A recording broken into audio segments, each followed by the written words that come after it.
This morning, the top surviving editor of Charlie Hebdo, Gerard Biard, is speaking for the very first time about the slaughter at his office in Paris and about that controversial cover image that was published on Wednesday of the Prophet Muhammad.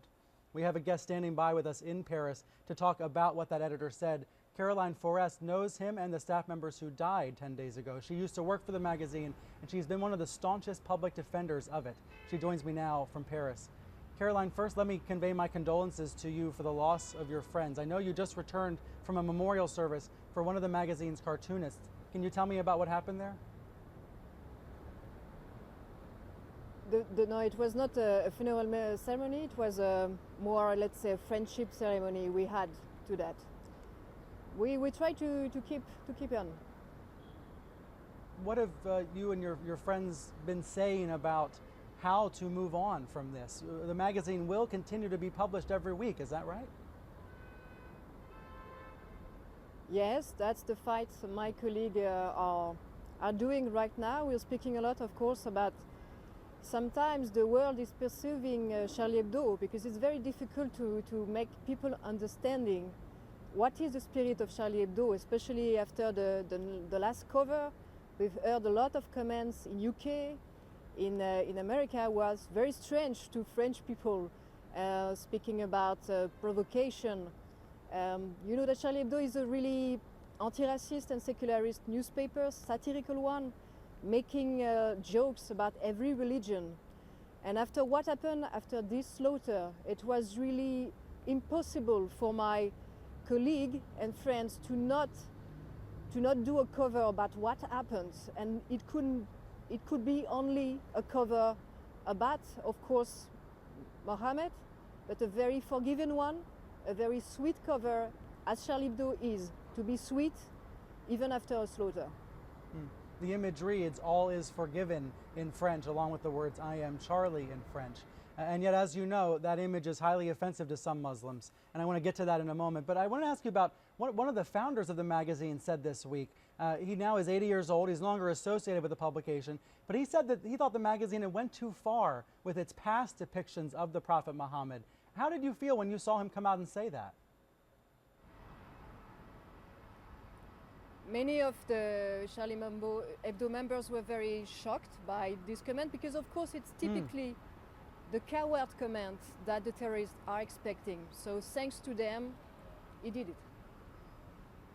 Let me play a bit of audio from the current top editor of the magazine, Gerard Biard. He was in London at the time of the attack, so he was not in Paris, he was not at the office. And this morning on NBC's Meet the Press, he spoke for the first time to American television about the new cover and about the controversy surrounding it. Here's what he said about the decisions by some news outlets, including CNN, not to show the cover. Listen, we cannot blame newspapers that already suffer much difficulty in getting published and distributed in totalitarian regimes for not publishing a cartoon which could cost them, at best, jail, and at worst, death. On the other hand, I am quite critical of newspapers which are published in democratic countries. This cartoon is not just a little figure, a little Mohammed drawn by Luz. It's a symbol. When they refuse to publish this cartoon, when they blur it out, when they decline to publish it, they blur out democracy, secularism, freedom of religion, and they insult the citizenship. CNN executives and executives at other news networks and newspapers have said they're not showing the cover because of safety concerns for staff members, particularly in the Middle East. How do you respond to that? At least they're speaking about safety, because I'm remembering that in 2006, where already some American and UK journalists did refuse to show the Danish cartoons. It was in the name of protecting religion, protecting the feelings of some believers. And my reaction to that is that if we censor ourselves when we are under a huge attack like this threat, if we do not show the drawings that the fanatics don't want to see, it's like exactly like not showing the film that North Korea do not want to see. It's the same problem. We are killing ourselves, our rules of democracy. We are already under a dictatorship if we cannot show a simple drawing just by fear. And of course it's a huge betrayal. It's very offending. Not offending for believers, it's offending for journalists. It's offending for freedom of speech, it's offending for democracy. I hear what you're saying, and I've heard many people say that, including some at CNN. But I want to, play devil's advocate with you a little bit, because I'm sure you've seen over the past couple of days the protests that have broken out in a number of Middle Eastern and African countries. For example, in Pakistan, we saw French flags being burned. We saw a photographer for a French-based newswire be wounded by gunfire. And in Niger, we have seen a number of people die because churches have been burnt. These are all protests against this cover.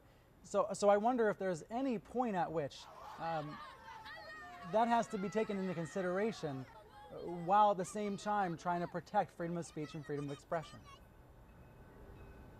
But you understand that the way you can put it, you're blaming not the people who are killing because of the cartoons, but you're blaming the cartoonist. This is exactly what the terrorists want. This is this coward way to see things that the terrorists want. And the problem is that people can kill for a drawing. This is the problem. And just to be to the larger picture, remember the Rushdie affair? At the end of the 80s, there were 10,000 in the street of Pakistan. There are just a few hundreds today. But still, it's too much, of course, but still we cannot live under the Pakistani law. We are living in France. We are a satirical newspaper with respecting the French law, and the French law is very clear. The blasphemy is a right. In Pakistan, the blasphemy is forbidden, and this is why Christians are going to jail, because when Christians are expressing their view, they are seen by some Muslims as doing a blasphemy. In France, blasphemy is free. The only thing we do not admit is incited to hatred. Yes, in the case of some crazy ex-humorists, actual politicians we've got who are very anti-Semitic, but also some columnists who are very racist against Muslims, those are inciting to hatred. And those has to pay fee because, yes, it is forbidden by the law. But the law concerning religion is, fortunately, because we are not living in Pakistan, is let us to be free. Caroline, thank you so much for being here today, and my condolences again to your friends and colleagues. Thank you. You can read more about what the editor said on Meet the Press on CNN.com. My story is online about that now. And we should note the new circulation number for Charlie Hebdo, an incredible 7 million copies are now being printed by the distributor, not just in France, but in Germany now they are coming out, and a few copies have reached the United States now. Let me talk a little bit more about this issue of showing or not showing the Muhammad cartoon with Frank Sesno, the award-winning journalist, former CNN Washington bureau chief, and director of the School of Media and Public Affairs at George Washington University. Frank, let me just ask you a very blunt question. Do you think it is cowardly for the CNNs of the world to not be showing this cartoon? No, I don't think it's cowardly. I think it's a very difficult decision. I think people need to realize that when they understand. I think these news organizations should be very explicit with why they're not publishing. They need to explain it. They owe that to their publics, but there are several reasons. One, as you pointed out, is concerns about staff safety. I'm not sure I buy that one quite so much, although there is a legitimacy to it, because news organizations put their staffs at risk all the time when they send them into war zones and elsewhere. That's part of the job. But the other thing, of course, is the sensibilities of the audience. And news organizations make decisions about what to write about, what to portray, what to broadcast all the time, revolving around the sensibilities of their audience. So I think the main thing is for these publications, channels, and all the rest to explain very clearly what they're doing and why.